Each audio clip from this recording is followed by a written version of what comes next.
Sign convention of work and heat. 2 मार्कला question येतो हा. Write the sign conventions of heat and work. Okay, आता बघा, heat आणि वर्कचे आपल्याला साइन कन्व्हेन्शन्स घ्यायचे आहेत. पहिला, हीटचं साइन पॉझिटिव्ह कधी घ्यायचं?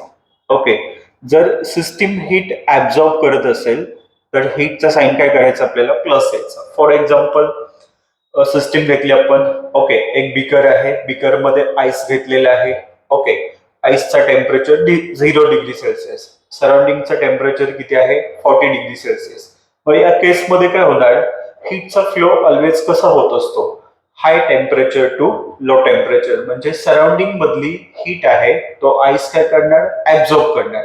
ऍब्झॉर्ब केल्यानंतर आईस मग मेल्ट होणार. ओके, म्हणजे सराउंडिंग मधली हीट आहे क्यू, राईट ना? ती आईसने काय केली? ऍब्झॉर्ब केली. दॅट मीन्स सिस्टीमने ऍब्झॉर्ब केली. सो साइन काय घेतला आपण? प्लस घेतला. So heat is absorb by the system from the surrounding. At that time आपल्याला हीटचा साइन प्लस घ्यायचा. व प्लसच का घेतला? कारण की सिस्टीमने हीट ऍब्झॉर्ब केल्यानंतर त्याचा स्वतःचा हीट कंटेंट आहे तो इन्क्रीज होतो. त्याच्यासाठी साइन काय घ्यायचं? आपल्याला पॉझिटिव्ह घ्यायचं. नंतर सेकंड, हीट आहे ती निगेटिव्ह कधी घ्यायची? जर सिस्टीम हीट काय करत असेल? रिलीज करत असेल, राईट ना? तर हीट साठी साइन काय करायचा? निगेटिव्ह घ्यायचा. कारण की हीट रिलीज केल्यानंतर त्याचा स्वतःचा हीट कंटेंट आहे तो कमी होत असतो. त्यासाठी साइन आपण निगेटिव्ह घेतलेला. ओके, देन आता इथे हॉट वॉटर आहे एक बिकर मध्ये, त्याचा टेम्परेचर 90 डिग्री सेल्सिअस आहे आणि सराउंडिंगचं टेम्परेचर आहे 40 डिग्री सेल्सिअस. या केसमध्ये काय होणार? हे जे हॉट वॉटर आहे ते सराउंडिंग मध्ये काय करणार? हीट रिलीज करणार, राईट ना? सो या प्रोसेसमध्ये आपल्याला इथे हीटचा साइन काय घ्यायचा? निगेटिव्ह घ्यायचा. हीट रिलीज झालेली आहे. ओके, देन नंतर आपल्याला वर्कचं पण काय करायचं आहे? साइन कन्व्हेन्शन घ्यायचं आहे. वर्कसाठी साइन कन्व्हेन्शन सिंपल लक्षात ठेवायचा. डब्ल्यू पॉझिटिव्ह कधी असणार? जर कॉम्प्रेशन होत असेल तर डब्ल्यूचं साइन काय घ्यायचं? आपल्याला पॉझिटिव्ह घ्यायचा.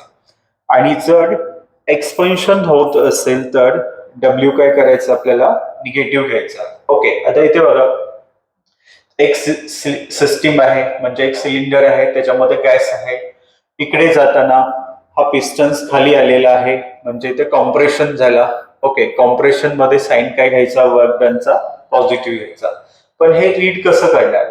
वर्क आहे तो सिस्टीम वरती झाला का सराउंडिंग वरती झाला? इथे चेक करा. वर्क आहे तो कशावरती झाला?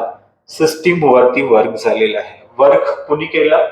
सराउंडिंगने केला. सो मग रीड कसं करणार? Work is done on the system by the surrounding. That means compression. Sign convention काय घ्यायचं? आपल्याला पॉझिटिव्ह घ्यायचं. आता सेकंड केस, डब्ल्यू ला निगेटिव्ह, एक्सपान्शन. इथे सिस्टीम आहे, राईट ना? नंतर इथे एक्सपान्शन झाला. वर्क कुणी केलेलं आहे? वर्क केलेलं आहे सिस्टीमने. कशावरती केला? सराउंडिंग वरती केला. कारण की इथे सिस्टीम वरती गेला, राईट ना? म्हणजे सराउंडिंग वरती वर्क डन झाला. मग हे रीड कसं करणार आपण? Work is done by the system on the surrounding. हे साइन कन्व्हेन्शन्स आपल्याला लक्षात ठेवायचे. Okay, simple. जर कॉम्प्रेशन असेल तर प्लस लक्षात ठेवा, एक्सपान्शन असेल तर मायनस लक्षात ठेवायचं. ओके.